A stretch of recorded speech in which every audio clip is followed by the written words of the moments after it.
ever just standing there in the produce aisle, like uh, grabbing an orange and like thinking about where it came from? Probably not. No. No.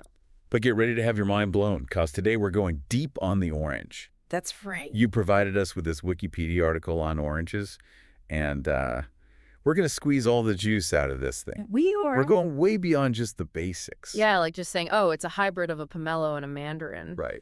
Or it's from Southeast Asia. Exactly. We're talking about centuries of history. Thousands of years. Science, and even like art. Art appreciation. Yeah. Did you know that orange trees can live to be like over 100 years old?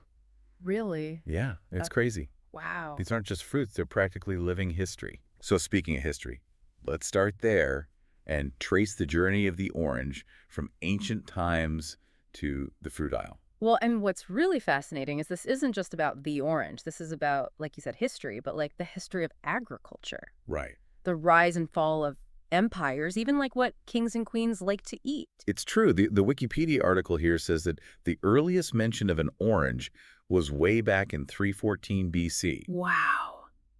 In China. That's before supermarkets. I know. Can you imagine? That's incredible. It really is wild. Back then, it wasn't just like a snack. Right. It was like a luxury. Totally. It was something that they traded along these ancient routes. And you know what's cool to me is like they had it figured out even back then. What do you mean? Like when the Moors brought orange cultivation over to Europe, they came with these really sophisticated irrigation systems. Oh, yeah. Like way ahead of their time. Wow. It's like a reminder that innovation isn't always about like fancy gadgets. Right. It can be as simple as just like working with nature. It's true. It's true. And speaking of working with nature, have you heard of those orangeries that like Louis XIV built? Oh yeah, the one at Versailles is insane. Can you imagine? Talk about like a status symbol. Right. Like who needs a swimming pool when you can have a whole building for your oranges? I know. Just for growing oranges. It's for oranges. But there's like a whole other side to this. Right. Like inside the orange itself. Yeah, and it's easy to forget that like the orange we know and love is like the result of centuries of people like messing with it, you know? Yeah. Oh yeah. Like breeding it and hybridizing it. Totally. It's like the Wikipedia article says it's like 42% pomelo and 58% mandarin. It's like a family reunion. Right. In your fruit bowl. Exactly. Like how did they even figure that out back in the day? I know. It's amazing what they were able to do just through observation and experimentation. Yeah. Take the bitter orange, for example. Oh, It's yeah. not just less sweet orange. Yeah. It actually came from a totally different like branch of the family tree. Oh really? Yeah, like they think it was a wild hybrid of a pure mandarin and a pomelo. So there's like two oranges, Right. but they both have totally different origins. Totally. And that's what makes citrus fruits so cool. They can like hook up with each other pretty easily. Oh really? Yeah, it's called citrus interfertility. That's a mouthful. I know, right? But that's how we got grapefruits, lemons, limes, all that good stuff. Wow. So you're telling me that my breakfast grapefruit and my afternoon orange are like related? Basically, yeah. That's wild. It was pretty cool. But let's like zoom in even more here. Okay. I mean, we've all peeled an orange, but like, have you ever thought about the science of those little segments? It's like a perfectly designed little package. I know, right? Each one of those segments, it's called a carpel. Okay. It's like a little juice factory. Really? Yeah, and inside those are even smaller things called vesicles. That's where all the flavor is. Wow. Yeah. You're making me look at this orange differently. And don't even get me started on the albedo. The what? The albedo, that white part that everyone's always like, oh, I gotta get that off. So annoying. I know, but it's actually full of pectin. Which is, It's what makes jams and jellies all, like, gelled.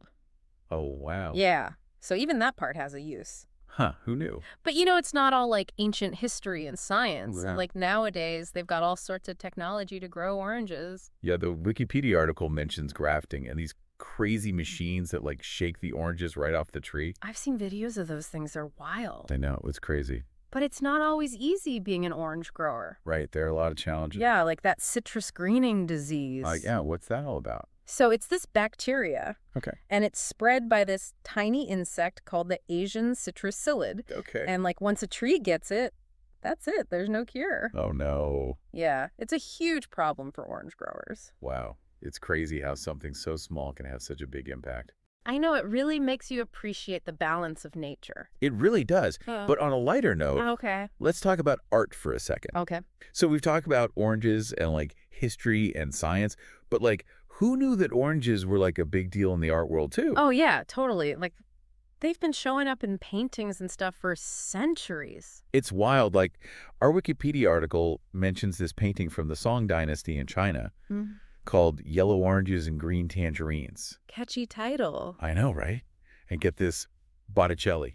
Okay. You know, like the Primavera painting? Yeah. That whole thing is set in an orange grove. Wow, I never knew that. It makes you wonder, like, why were artists so obsessed with oranges? Well, they look cool, right? That helps. True. But also they're like symbolic, you know? Yeah, like, well... Like they can represent wealth, abundance, even love.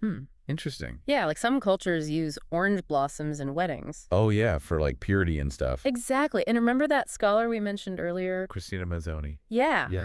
She said that in Italy, sometimes oranges could also be about, like, imperfection. Oh, wow. So it's like a whole duality thing. Right, like it depends on the context. Huh. That's pretty deep. Yeah, oranges are deep, man. They really are. But, okay, let's not forget about, like, the most important thing. What's that? Eating them. Oh, yeah, of course, like orange It's juice, something- marmalade. All that good stuff. Don't forget about the zest. Oh, man, the zest is like the secret weapon. It really is just a little bit can, like, change the whole flavor of something. I know, I've been putting it in my guacamole lately. Oh, really? Yeah, it's so good. You know, orange oil is good for more than just, like, smelling nice. Yeah. You can clean with it, too. Get out of here. Are you serious? I'm serious. It cuts grease like nobody's business. That's amazing. I know, right? We have learned so much today about oranges. It's like you said, they're more than just a fruit. Yeah. There's like a whole story there. Totally. So next time you're, like, peeling an orange, just take a second Yeah. and, like, think about everything that went into it.